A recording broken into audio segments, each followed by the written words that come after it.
What should I do with miraculous spiritual gifts in my church?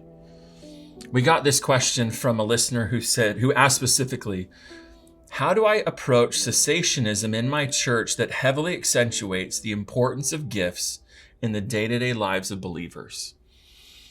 Well, if you're watching, my answer to that question would be to find another church. I'm not going to argue that Christians who believe that the miraculous spiritual gifts continue today, I'm not going to argue that they're heretics because many of them are not. Many of them are solid, gospel-believing people who just have a difference on a secondary issue, meaning an issue that does not impact salvation at all.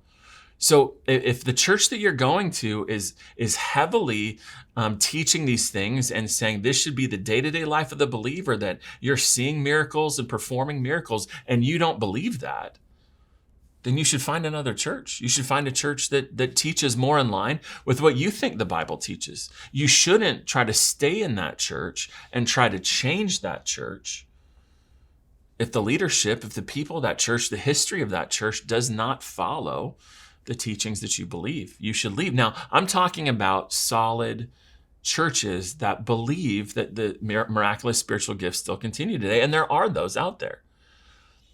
What I'm saying is that if you're a cessationist, if you believe that those have ceased, like I do, then what you need to do is find a church that believes more in line with what you believe.